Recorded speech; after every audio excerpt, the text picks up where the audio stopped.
There we go. Hi, everybody. We are currently 14 people here. Let's see if some more people roll in. Normally, we've had like 50 plus people, so let's see what happens today. Yeah. I'm here with Dylan. Ooh, nope. I see some people in here. Let us know where you're from. I see Alabama, Oxford. I see Joe is in here as well, and Jerry. So that's cool. I thought we have some things we can cover today. I have a little training we can go over on how to actually skate to 100K plus with online education. And then we also have a bunch of questions prepared as well. I asked the question in different communities, so we have some good questions to go through. And you guys are joining us live. Feel free to put your questions in here in the chat as well, because we can make it pretty interactive. So hey Jerry from Vancouver, that's sick, and then Arden is here as well. All right, let's dive into it. I'm keeping an eye on the chat as well as we go along. So here's what I thought we would cover a little bit first today. How to scale an online course to 100K plus per month. I thought I would just give you like 3 different stages, right? Like how do you go from 0 to 50K, how do you go from 50 to 100K, and then how can you go from 100K to 250K. We're currently at 230K with our community, and with affiliates last month, we did like around 280, which is great. And we have like 80% plus profit margins. So when we turned off our ads, for example, I thought we would have a harder time to scale, but it is scaling, which is super fun, and we feel super blessed to be able to do so. And I just want to share as much information I can about this. But the more you guys ask questions, the more I will be able to share. So I can't really know what you guys want to know unless you ask it. So please ask away as much as possible. After I've gone over this, and I have some other stuff here I want to cover as well. After I've gone over this, we have quite a lot of questions here that people have asked already. So I will go through some of these questions, and we have some more here as well. And then we can obviously do the questions in the chat as well. Hopefully that sounds good to all of you. So let's dive into it. Now, let's start with stage 1. So if we want to grow an online business and we want to take it 50K per month, I wrote down 3 different things, which basically is, first of all, we just want to find a product market fit, right? We just want to make sure that we have something to sell that people want, which might be easier said than done. But if I started out complete from scratch today, what I would do is that I would start to look at what other people are already doing. So, and I would try to find somebody who's already crushing it and basically do what they're doing. And I'm talking about Nick's area quite a bit, simply because he is on the top of the Skool leaderboard now. But let's say I would start a new business, and then I saw Nick, for example, on Skool, right?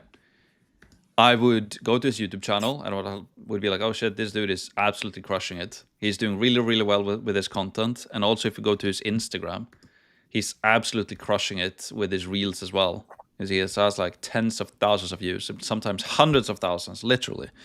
And he's making 300K per month from his Skool community. So obviously this dude has figured out the product market fit really well. His content is working really well, both on YouTube and on Instagram, and his product is working really well because he's making over $300,000 per month, right? Which is great. So then what I would do would be literally asking myself, am I interested in AI? And if I were, I would basically learn as much as I can by watching his videos, maybe even buy into his product, learn how he's doing it, and then I would do similar thing that he's doing. Not copying and stealing what he's doing, but I would just do it very similar to him. Similar content, similar business model, and just basically copying the product market fit. Yes. And yeah, what do you think, Dylan? Do you agree?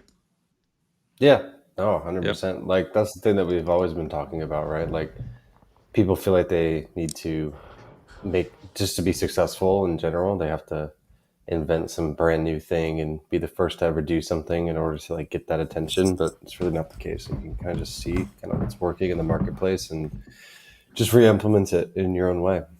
Yeah. Yes. All right. So hopefully that makes sense to everybody. And maybe if you've heard this multiple times before, amazing. Then you already know it. If you haven't heard it before, then this is like the most important thing. And then also wear all of the hats, right? And we're just trying to break it. So literally at the beginning, you do all of the sales yourself. You you build the product, you do the marketing, you do the support, you do the video editing, you do literally everything yourself. And then we can take it to around 50K per month. And then you can basically break it, right? I think Nick is pretty much a solo dude. Maybe he has like a video editor and he's taken it to 300K. I would not have been able to take my community to 300K myself. It was just like I started to need more help when I got to 50K to be able to keep up with everything. But that's basically stage one. Let me know if that makes sense to you guys and if you have any follow-ups on it. Yeah, sorry. Zoom into the dock just a little bit. Let's see here. Like that? Just like one. Just one should be fine. Yeah, that's great. Okay, cool. And then Lidio said, what about doing something to serve the people? I'm not sure what you mean. Not sure what you mean. Hey, Max.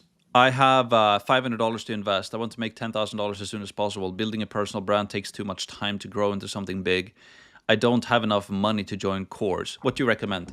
I would, if you want to make $10,000 per month as soon as possible, I would probably do what I just said. I would join Skool for $9 per month. I would find another community who's already crushing it, who's already figured out the content and the product. And then I would start creating content similar to theirs. And if you maybe like you can like out of that $500, I think Nick's is maybe $300 or $200. Invest into the product, see what it looks like, see what you can learn in a month. I'd probably do that honestly. Could it be like an AI? Yeah, sorry. Yeah, I would say like if that's the thing that you want to do, right? So like if you have an idea kind of already what you want to do, Hubert, of like what you're going to be selling basically, maybe it is something to do with like AI, then yeah, I would definitely join Nick's. But if you want to do something in like the fitness space, and like I would just join a fitness community and see what they're doing and see, you know, how they're getting their customers, what they're selling, what their unique selling point is. Same thing for any other niche, right? And I would just join a community on Skool that's crushing it and see how you can kind of just like not blatantly copy them, but like I said, see what they're doing, see how their system is working, and see how you can re-implement it in your own way. Yeah. Yes. Hubert said as well, could it be an AI agency? I know that you're not big a fan of it, of the agency model anymore. Yeah, like you can sell your time. I would just urge you to like look at what people do and not what they say, right? So all the people who tell you to start an AI agency, right? What do they do? Well, they sell info and they're on Skool. And I'm like, some people think that you need to be an expert to start selling info. Well, you could just make an argument that you need to be an expert to sell one-on-one service delivery as well. Yeah. Like, right? Yeah. So you can just learn something and then start talking about it and teaching about it, right?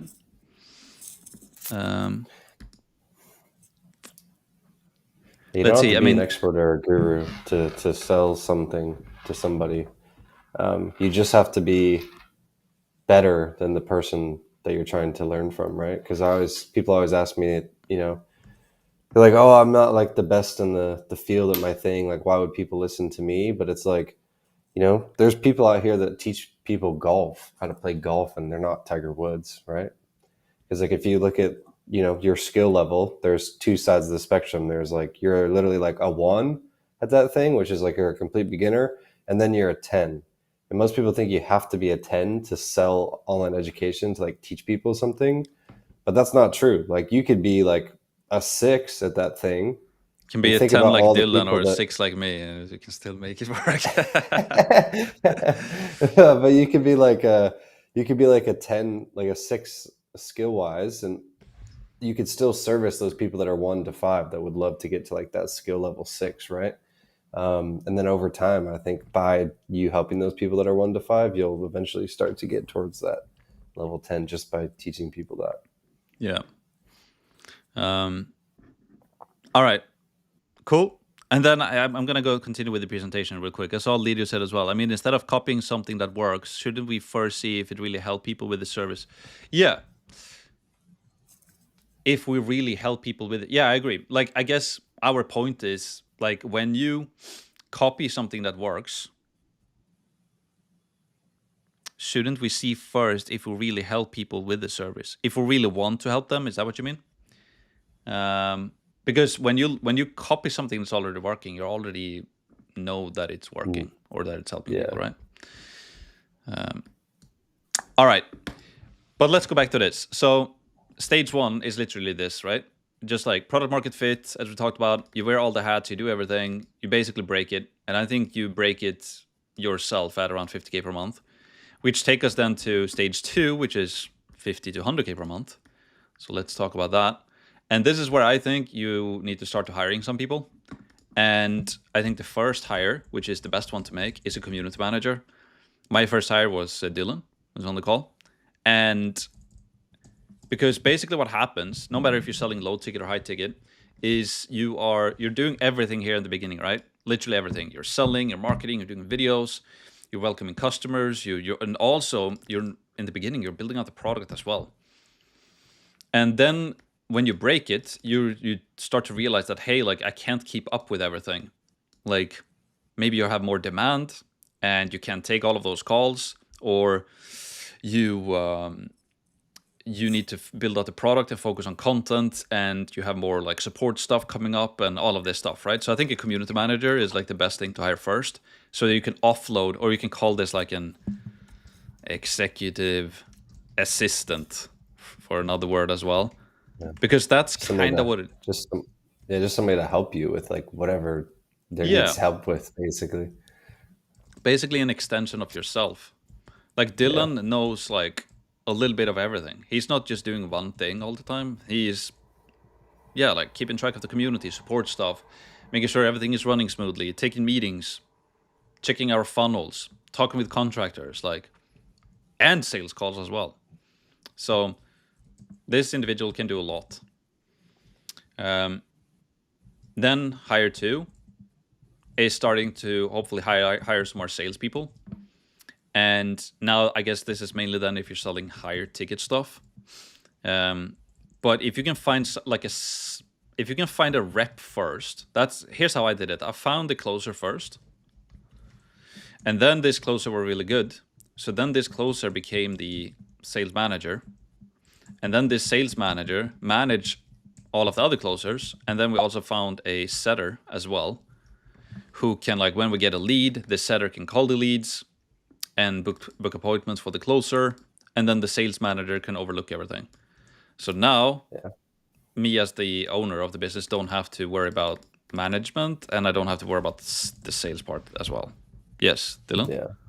So I just think in order, it's just like find a closer. The first thing you could do, you'll start to see when you start like breaking it essentially, is that like the majority of your time will be like sales calls and like driving in traffic, right? So which one has the highest leverage thing that's going to bring the most amount of people to like you is traffic. So if you could focus more on that, then you have time to do other things.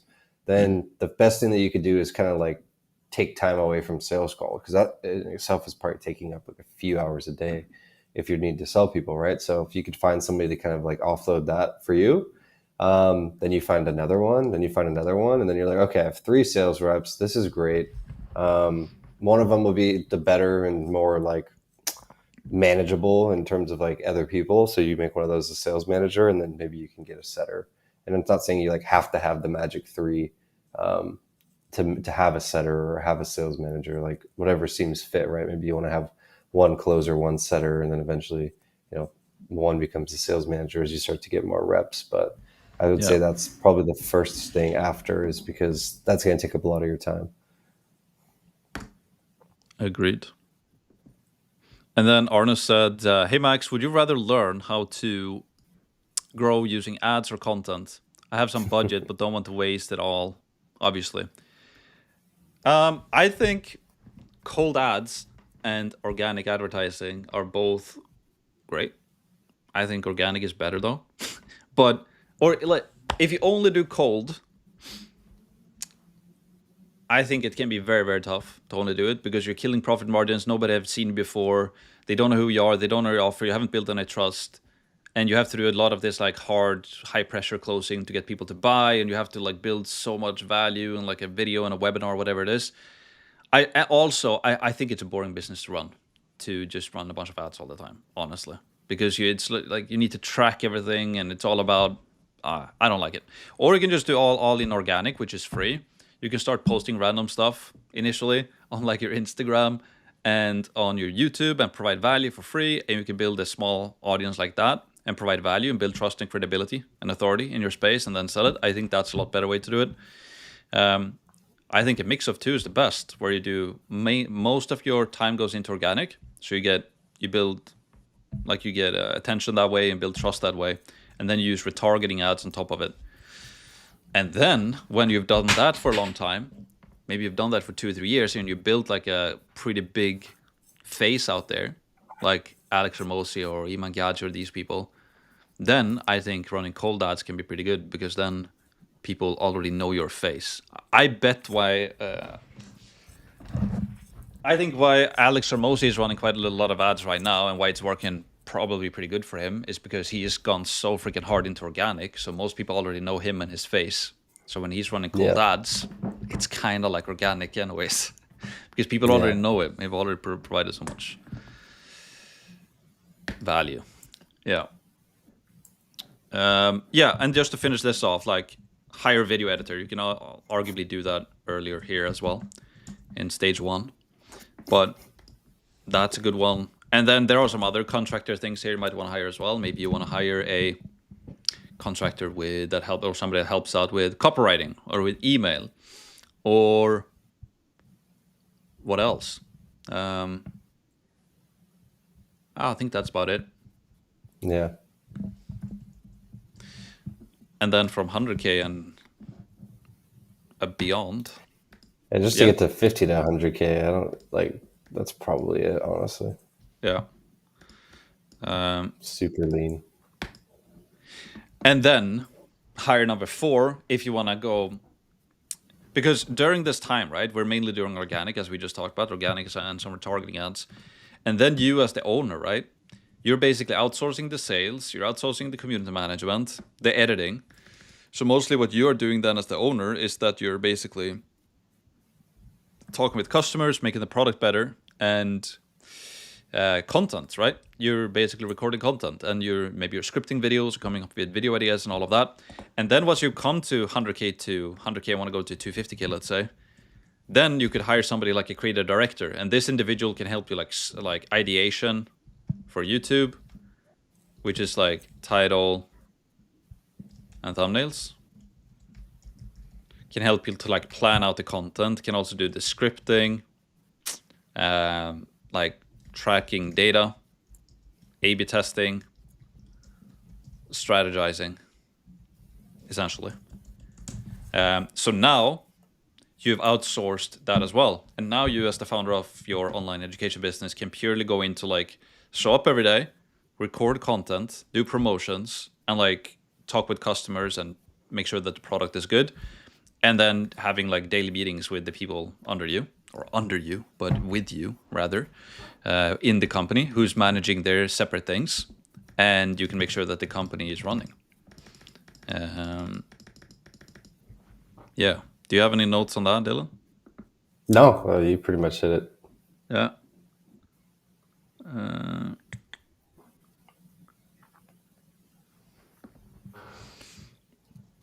How much is course, Russ said? Not the free plan. Yeah, the free plan is free. We have different price plans. We have 3 different price plans for course. And the best way to figure out which one suits you the best, Russ, is literally to book a call if you're interested. Ferry, hi Max, why do you live in a garden shed?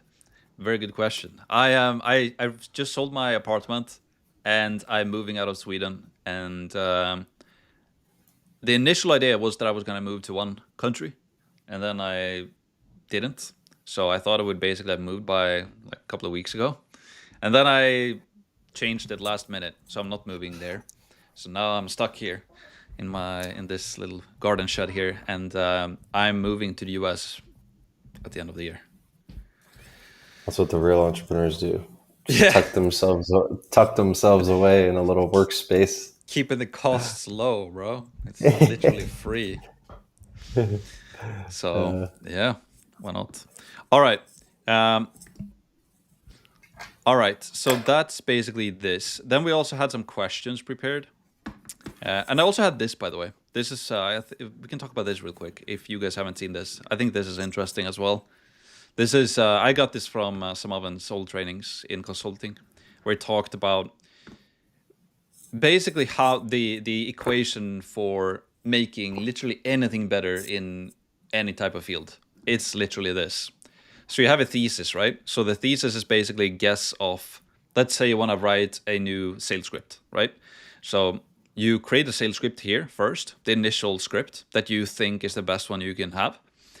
And then the antithesis is where you put the thesis or the antithesis. Antithesis. Yeah. Antithesis. Antithesis. The grammar police here, bro. Fucking antithesis. And then you basically put your guess into an environment, right? So you take your script on an actual sales call, and then you test it, and then you get a result, which is the synthesis. Or, right? Is that correct? Yes. Yes, thank you. Fucking hell. And then you get a result, and then from that result, you improve it, or right, you make adjustments, and now you have a new thesis, and then you put that into the new antithesis, and then you test it again, and so on and so forth. So you can do that with a sales script, you can do that with your marketing, your YouTube videos, literally everything. So yeah, and the faster you can kind of do this, the better, right? Because you fail yourself forward in a way. So if you can go through this process 10 times in a week, you're going to progress a lot faster than somebody who takes like a month on doing it once. So the sooner we can just get something out there and test it and get some feedback and then make it better and test it again, the faster we get results. All right, cool. So we had some questions here that people filled out. That's thought we could go through this as well. Gert said, I think that's how you pronounce it. Or Gert, might be Swedish. Ooh. Potentially. Belgium, okay. My current situation is 80 members at $37 per month. My desired situation is 200 members. Therefore, my question is, how to the YouTube ads retargeting to YouTube viewers, best strategies? Yeah, like doing YouTube ads retargeting is to YouTube viewers. It's pretty straightforward. I don't know if you've tried to set it up yourself yet, but you basically just sign up with Google Ads, and honestly, what you should do is that you should check the this training right here, settings, go to plugins, go to Google Ads tracking, and go through this help center right here. And this will show you how to set up all of the tracking. So I will actually put this one inserted live, but also check this. Boom. So that's basically what I would do. Because if you do monthly, it's really, really good to run ads to Skool's About page directly if you do MRR, because you can track the conversions. If you're doing a sales call funnel, and selling high ticket, I would just bring it to the call funnel. Yeah. That's pretty much it, Dylan, right? Yep. Yep. Cool. Leah said, my current situation is I have a free community with around 200 members. It was once active but paused for a few months. Most members don't get used to Skool, and many discussions now happen in a parallel WhatsApp group. My desired situation is turn the community into a paid membership, grow it from a few dozen to a few hundred engaged members, and have them actively use Skool instead of WhatsApp. Therefore, my question is, should I start at $50 per month or launch a $10 to $15 per month and increase later? And how can I re-engage members, attract new ones, successfully shift them from WhatsApp to Skool? Do you want to take this one, Dylan, to start? Yeah. The best thing that you could do at the beginning, I like what your idea is, like you want to get everybody back onto Skool. I think that's a great idea. Also, keep in mind that you kind of already said it. You kind of have some people that are engaged, but it is an alternative area, which is WhatsApp, right? But I would try to just talk to those people one on one and see what you can do in a one on one setting, and see like what are they interested in, why are they there in the first place, what are they genuinely looking to learn from there, and I'm sure that's something that you can help with, Leah. Um, and that kind of leads me to my second thing is like you could potentially probably sell them on something, right? They're there for a reason. They need help with something. There's a reason they're still in this ecosystem, whether that is Skool or WhatsApp.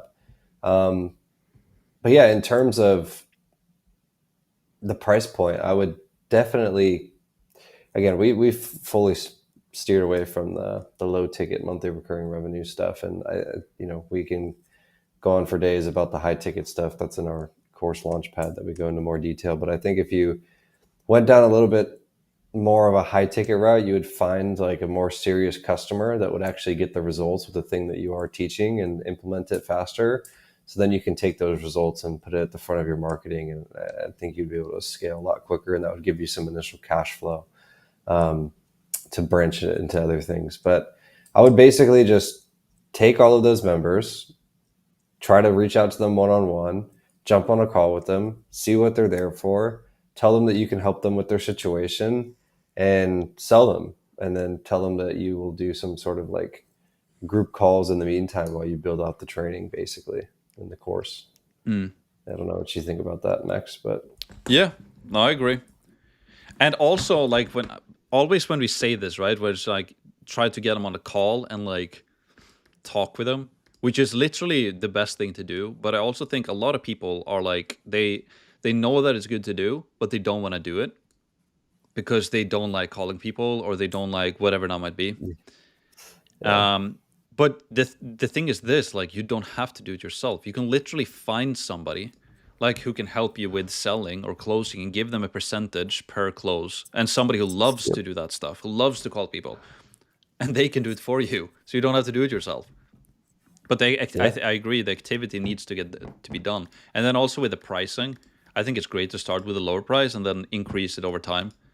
Um, yeah, if we're gonna do the low yeah, ticket and the high ticket, but yeah, yeah, 100%. And just to respond to that thing as well, like maybe telling people what they like need to hear rather than what they want to hear. But like, I know you don't want to get on calls with people, and maybe that's like a shy thing, but I genuinely believe that is like the best thing that you can do.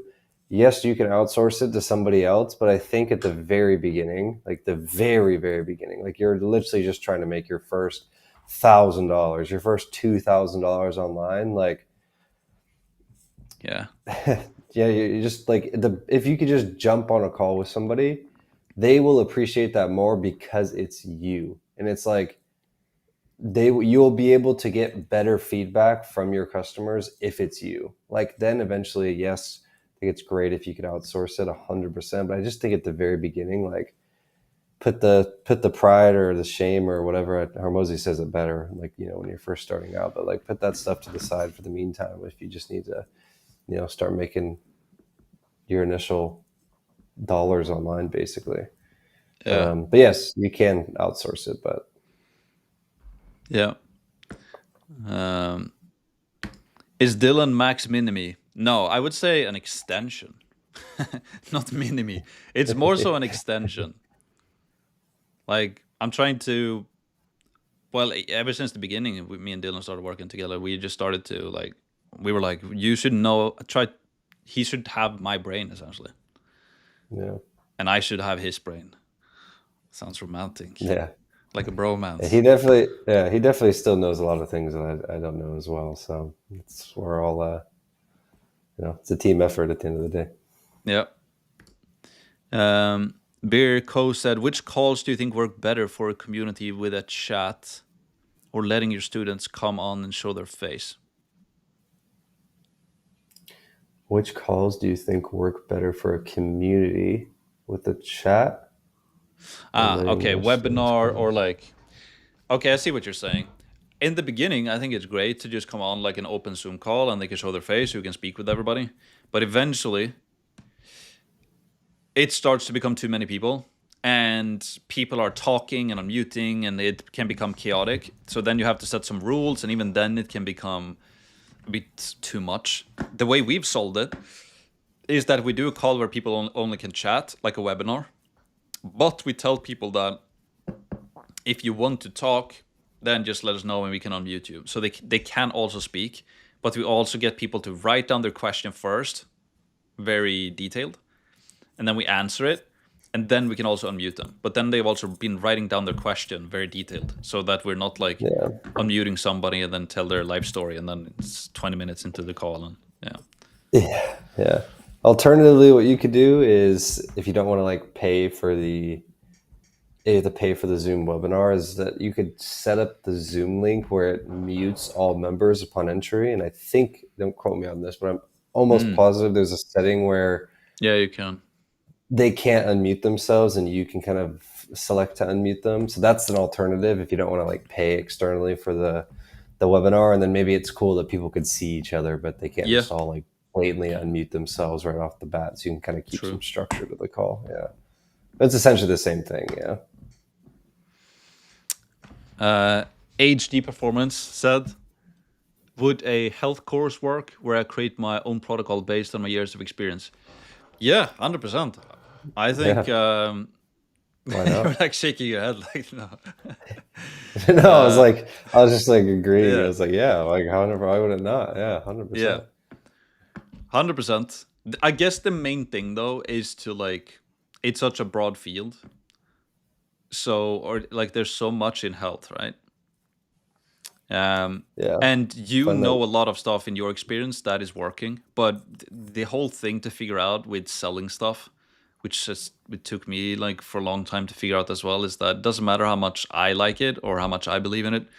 Like if the people out there, if they want it, if they're desperately looking for something and I can give them just that, then it will sell. And I'm sure you're aware of that because you're already running your business, right? But I guess that's the main thing, to what are people looking for, and then take my current experience and knowledge and then synthesize it into like a solution for the thing that people are looking for. It's like the most common mistake we entrepreneurs make, is that we overlook that. Also just trying to find like your unique selling point, right? What makes your thing stick out differently? Niche it down. It seems like it's already pretty niched already with the chiropractic, but cool. Andrea said, "Hey Max, I launched my free program 3 weeks ago and have 1,000 members join. That's crazy. I'm planning to launch the full course at the end of the month. Should I price it at $699 or $399? No call to start, question mark."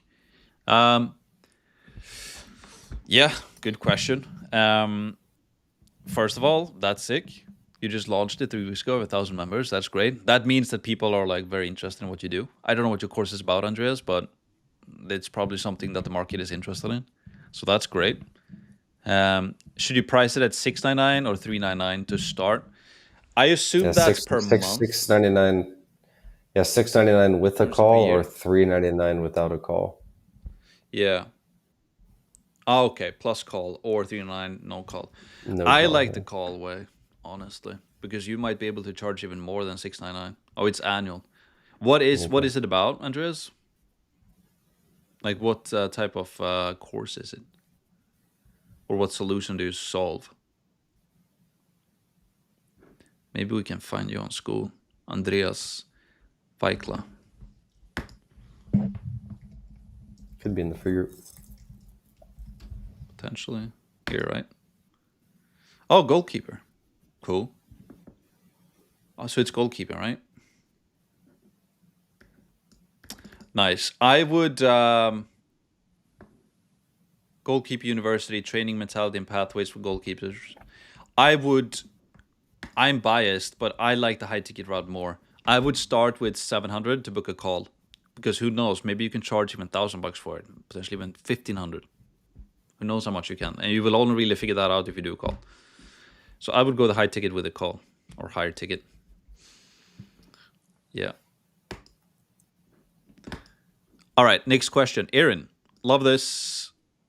might not be able to make it live. So my current situation is that I'm restructuring my current free and paid communities. I'll be phasing out my low ticket coaching community annual only, so that my current free community funnels people to the new mid high ticket. The free is resources and support. The new is actually teaching a system that helps qualified folks that fit the free community profile to monetize and scale their social impact. Targeted social impact entrepreneurs and influencer activists. My desired situation is 10k MRR and 50k in revenue by February. I'd like to be making 30 to 50k MRR by the end of 2026, 100k monthly recurring revenue across all sources. Therefore, my question is, I know you scaled with monthly membership at a medium high ticket, but now lean towards annual at a high ticket. In my specific case, what structure would you recommend? I'm torn as to whether to offer monthly option to a select few pre-launch adopters. Yeah, like I would just I can take this one first, and then I know probably Dylan has an opinion on this as well. I think these goals are amazing. I think that's great, and like Yeah, love the goals, by the way. That's great. Super yeah, ambitious. I love it. by the end of 26, which I think you can, if you get it right, you can do it faster than that as well. Yeah. But yeah, I wouldn't make it more difficult than it has to be with a bunch of different offers and low ticket here and then high ticket there and etc. etc. I would honestly just sit down with a pen and paper and I would ask myself, how much is what I'm going to do? How much is that worth? I would literally start there. I wouldn't care about how many people on Skool are doing low ticket or what people are saying about high ticket. I would literally just like, okay, I have this product, I have this solution. How much do I think that is worth? And if that is a community teaching people how to start knitting, for example, then it's like, yeah, maybe that is $100 per month or something. But if I'm helping people with like to monetize and scale their social impact for a specific group of people, maybe you're like, well, if they invest 3k with me, they can probably make that back rather quickly, or maybe even double that money, or maybe even better, maybe even 10x that money in a time span. So if you're sitting around and like, yeah, this is really worth, I want at least 2.5k for this, or 3k, or 5k, or 10k, or whatever it is, I would let that dictate what route you take with low and high ticket. And if it's high ticket, I would just have like literally one offer to begin with. It's, let's say you want 3k for it, then maybe you pre-sell it for 2k to 10 people, and then you let them know that after I've sold that for 2k to 10 people, it goes to 3k. And I would just have like one book a call funnel, one offer, start a YouTube channel, and just promote it and keep it simple, and not do both low and high ticket, etc., etc. I would just like decide upon what is it worth. If it's high ticket, go that route. If it's low ticket, go that route, and just keep it super simple. That's what I've seen work the best. If when we do high ticket, we just do that traffic, book a call, and literally like sell one thing. And if you look at the people who crush it with low ticket, like Nick Serio, for example, he is just like YouTube to his Skool community, and he sells like basically one product for one monthly recurring. It's no bunch of stuff. Yeah.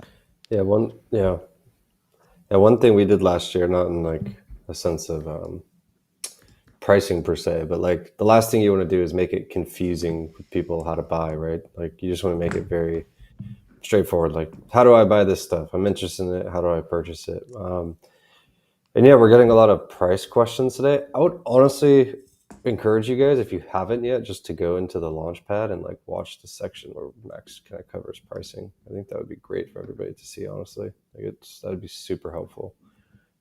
Maybe you guys haven't seen that, so It's in our free community, like a launchpad video. We call it the launchpad. We talk a lot about pricing there and different routes. Yeah. Yeah. Okay, cool. So that was Aaron. And then we have Carlota. So my current situation is I opened my school to help parents with learning disabilities 8 days ago. Invited parents I work with. Now I have 17 members, 15 from my parents list, 2 from Skool search. The plan is to switch to low ticket $10 in 2 to 3 months. I held one live session with one mom whose feedback was take it slowly, do not overwhelm, let us digest, which was good at the same time crashing with my ideal make the school plenty of value right now. Okay. My desired situation will be 150 paid members by the end of the year, then adding up the same for the next 6 months or more. Therefore, my question is, what would be estimated good speed for delivering value? Would you make it funnier by adding challenges, etc.? For sure, my school is also promoted to the kids' calendar, so delivering back to school freebird, something similar to promote engagement, question mark. Also, I have in my mind the idea of launching another school that would be targeting the educators I have been offering classes to, but never had the platform to follow. So this is like, how should I explain this? Like, in the beginning, right, when I started as well, I saw so many opportunities and I was like, I'm gonna do this thing, and then also at the same time I can do this other thing as well. And then the more time goes on, and as we've started to grow this company, or this business course, for example, you start to realize that just doing one business alone takes a lot of time, like a bunch of time, and it takes all your focus, right? So then I guess you learn that over time that you just stick to one thing, because as soon as you do one thing and then another thing that are two completely separate businesses, it might work in the beginning because you're testing out some stuff, right? But in the big scheme of things, it's not good. I would just stick to one thing. And here also, right? It's like $10. Like $10 per month is like nothing. It's like, it's not even like a coffee almost nowadays. I don't even know what a coffee is. $7 or something. Yeah. Right? So it goes back to what we talked about before. I would literally just ask myself, like, how much is this actually worth? Like, how much do I want for this? Like, how much is it? And then, is it worth $10? And people stay for 2 months. So like, is it worth is all of this I'm going to teach worth like $20-30? If that's a yes, I would do it like that.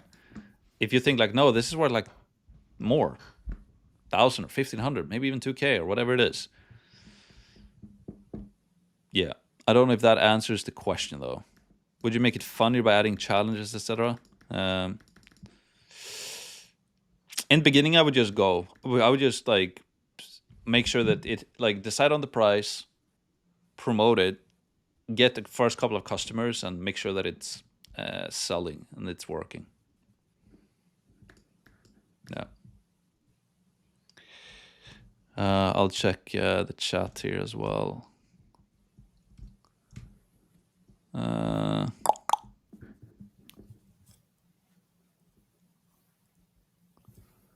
Ferry said, to boost some booked calls, I want to do some cold IG profile or DM ads. How would you do a VSL funnel above that?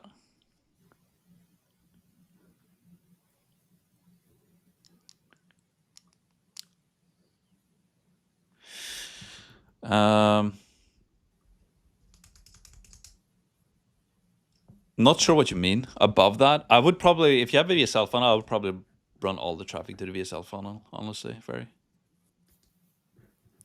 Yeah, maybe he means like before, or I'm not sure. Yeah. Cassandra, let's see here. I run a lot of people with free communities in there, which is cool. I run a free wound care education community for healthcare providers. We currently have 86 members, good feedback from some who joined, but inconsistent posting and engagement. I'm doing regular outreach, sharing valuable content, and hosting live calls, but most activity still comes from me. My desired situation is a self-sustaining, highly engaged community where more members post their wins, cases, and questions, and where conversions flow between live sessions. I also want to grow the community beyond 86 members and start monetizing in a way that feels natural and valuable to members. Therefore, my question is, what strategies have you used to both increase engagement and grow and monetize your community at the same time? Yeah, do you want to start with this one, Dylan? Yeah, what strategies have you used to both increase engagement and grow? Like, the best thing that you could do just to increase engagement is literally just be like super active yourself, honestly. Like, if you the more you can just like respond to every DM, respond to every single comment, start making value posts in there where people can kind of start watching that and it feels very tailored to them. Um, that's great. In terms of like monetizing the community at the same time, I would probably just do what we talked about earlier with, I forgot that one gentleman's question that talked about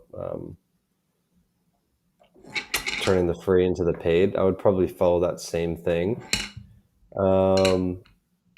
But yeah, if your desired situation is a highly engaged community,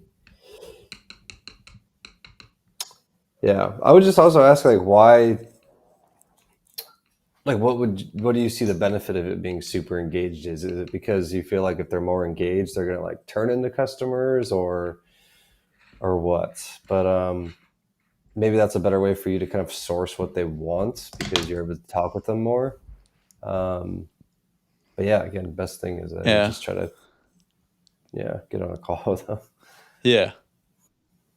I also think Sounds it goes repetitive, back to but the yeah, no, I think that's good. I also think it goes back to like the core basics of what the community is about as well.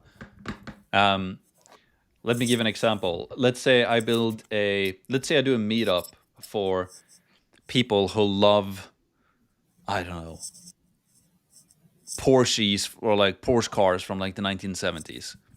If I just do a nice. meetup for that and people roll up with like 70s Porsches, I wouldn't have to do anything to start engaging and to start an Yeah. engaging meetup. Like people would just like nerd out, like, "Oh, what's your car and what are you doing? And can I Yeah. test it?" and blah blah blah. I wouldn't have to do anything. At the max, I would have some cold drinks and just like have a place where people are. Right? That would basically be it, and people would Yeah. be super active, right? And then we compare that to like, I don't know. I do the exact same meetup, the exact same drinks at the exact same location, just as good weather, but it's a meetup about, I don't know, fuck, some book from the 70s or something that nobody knows about, right? Then everybody would be like, I might get some people, "Oh, what is this book?" And they're like, "Oh," and then like I just get a bunch of people coming for their free food or something. I'm not saying that's the case for you, Cassandra, at all, but I'm just trying to make the point that I think the base fundamental what the community is about will drive the actual engagement. And so I would try to figure out in your niche what is that thing that people really, really like, and then do the community around that thing. That's probably the biggest hack there is. And then the entrepreneur becomes the person who basically just creates who rents the parking slot and put up a sign that it's for Porsche owners and send out some email to people that, hey, we're gonna have a meetup for everybody here, and you can get some free Yeah. water or bread or something. Like people, like generally, because people would probably show up to that meet and they wouldn't even know who organized it, but they wouldn't even No, they care wouldn't because they care. know that all the other people are there. Yeah. Yeah.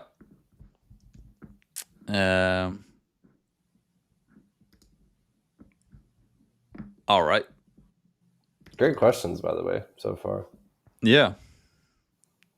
My current situation is 14 members. Most are free. My desired situation is 200 paid members at $66 each. We asked this in Schoolers, by the way, if people are wondering where these questions are from.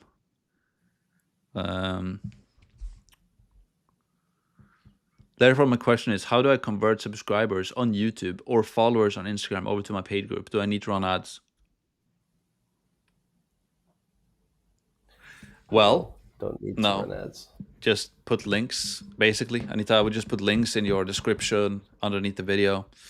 If it's a monthly recurring revenue community, I would just link them directly to your School About page. If you're selling high ticket, I would just link them to your VSL page, essentially, and just keep on doing more free content and maybe run some retargeting ads as well, potential. But yeah. You guys don't need to run a single ad to hit 10K a month, I promise. No. Mike, I have an idea how I want to roll with my offerings after some brief iterations, going from paid to free model. I feel like I found the right people for me, also known as coaches. I'll let you know in a few. I'll be where I be at? Thanks for your questions. Okay. Cool. Okay, we have a bunch of questions here. Do we have anything in the chat? We have some people here live. Maybe people are just listening in the back. I don't know. We're not talking too much with the chat today, I guess. Emma said, hello and thank you for this. My current situation is 7 free members. My desired situation is 200. I've got loads of resources and courses relating to midlife women in perimenopause, hormones, joy, gut health, well-being, and downloadable materials. I'm a life coach and certified menopause coach. My question is how I put everything in my community that I have now and have it paying, or start new communities for each course. There's zero engagement right now in the micro community. I'm thinking of running some ads directly to my Skool community, or offer my low ticket product and in the order bump say that they can get this free within my community. Okay. I think it's a good,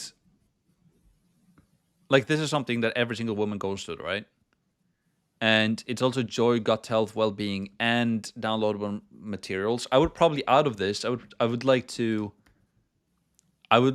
figure out, like, what is it that people or that women really want to know about the most. And you're also a certified menopause coach, so that's probably the way to go. So we don't spread too much different things, right? But it's like focused on one specific problem and solution to it.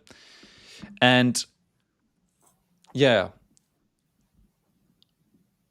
And I wouldn't say that ads is like, I would try to fix it organically before I start to run any ads to it. And then also with all of these different, like, offer my low ticket products and in the order bump say, I think this is too confusing, honestly. I think we're making it too hard than it has to be. I would just do a YouTube channel, talk to people who are going through this problem and help them for free on YouTube, and then link them directly to a paid Skool community. That's probably what I would do. What do you think, Dylan? Agreed. Yeah. Keep it simple. Yeah. Hopefully that helps. Okay, cool. Then we had Sebastian. I love the video about Sam. Thank you. My current situation is running 5 members free in my new community about giving people and entrepreneurs the possibility to take care of their mental health. Yes, just as you said in your video, meditations, relaxations, talks, and courses. I wish to grow to 200 members at $30 per month, and maybe more if the content grows. Therefore, my question is it possible? I'm running 2 video ads, one for people, one for entrepreneurs, redirecting them to lead magnet, offering 1 meditation while collecting email newsletter, then offering to discover the community to go further. I hope this will work as I only have cold leads. Okay, I would honestly, Sebastian, like, exactly what we said up until this point. I wouldn't run cold ads in the beginning. I would just start a YouTube channel, and I would talk to your specific customer and then just link them to your Skool community. Because here's the good thing when we do this. Is it easy? No. But will you get real market feedback? Yes. If we make videos about a topic and nobody is interested in watching it, then that's feedback. That's literal real feedback. And it tells us that people are not that interested in what I'm speaking of. So then we can tweak it around and test different things. Because if the content is working, then normally the product will work as well. Because if people are actively looking for content to watch and because they have a problem, then they're most likely willing to invest money to solve that problem as well.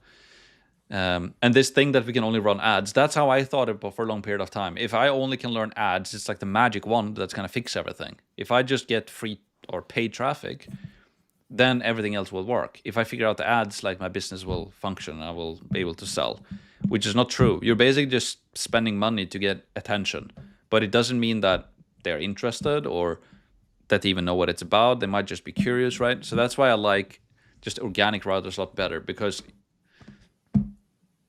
if it works on YouTube, it will work in your business as well. Most of the time. Yeah. I don't think it's an by like if you look at Nick Sarah, for example, a very high in demand content on YouTube. People love it. And he's also selling a lot. And he's selling low ticket. We sell something high ticket, and people are interested in what we're talking about, but we're not getting that many views yet. But we're still able to make quite a lot of sales from it. Yeah. Hopefully that makes sense. Yeah, I know we're getting to the end of the hour, but does anybody have any questions in the chat? Like, we could keep reading these Skool questions all day, but I want to see, like, you guys are live on the call right now that showed up. So do you guys have any specific questions in the chat that you guys want to ask, and then we can dive into them?